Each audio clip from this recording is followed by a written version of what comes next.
Thank you for being here with Relationship Nations, how to make your first date not suck. So you've been online, you met the guy, you decided that you definitely want to meet for your first date. So how do you carry on a conversation so it doesn't get dies there, it doesn't suck, you have these awkward silences?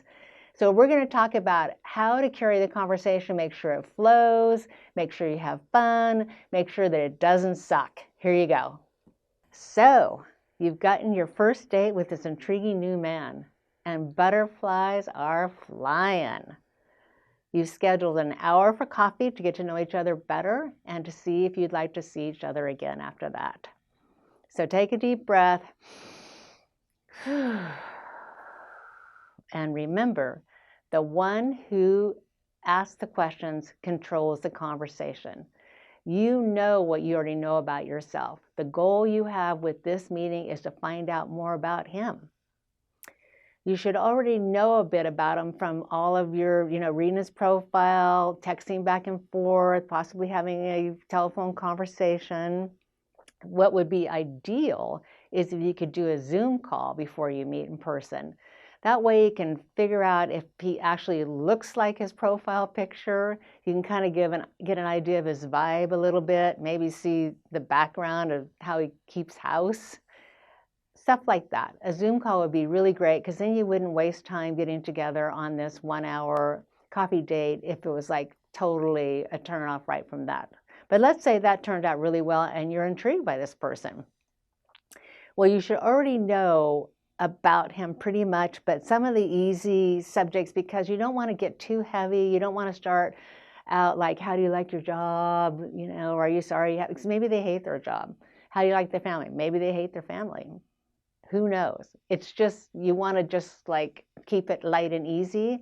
And some of the light and easy things are, what's your hobbies? What do you like doing with your time off? What kind of food do you like to eat? What kind of restaurants do you like to go to? Do you go on vacation? What kind of vacation do you like enjoy? Another thing would be, what places has he visited in his lifetime that he would like to return to, which is another vacation thing, or places that he's lived that he found intriguing. If his profile shows him holding a dog, Charlie, ask him about Charlie.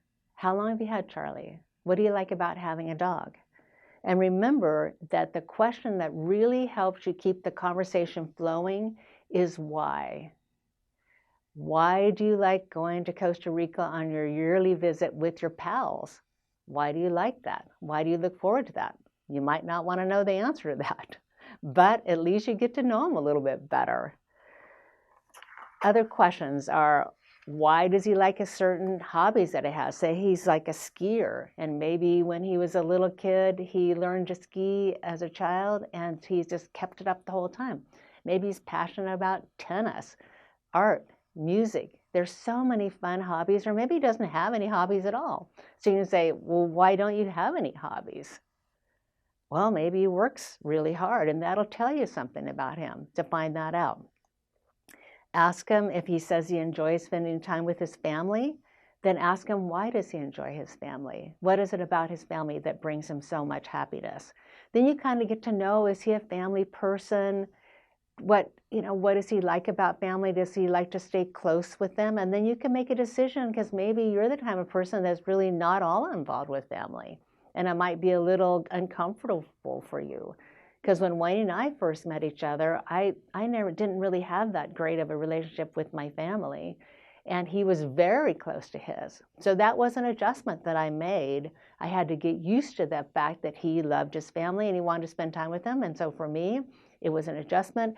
But all the other things were so great that that was fine. I was willing to make that adjustment, and I ended up really enjoying family after that. So do you get the picture of this? The person who asks the questions controls the conversation. You already know what you have to say. You already know all the stuff about you. So your thing is to find out about them. And that's a really good way to build rapport with somebody. People like to be seen, heard, valued, and understood.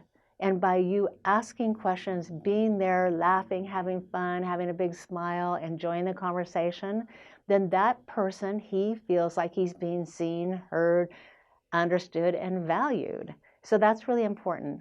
And there's a couple of other really great tricks, I would say, about how to build rapport, but that's another conversation. We'll talk about that later, about different ways to build rapport that are actually nonverbal, and it works really, really well. So there you go. First dates don't have to suck.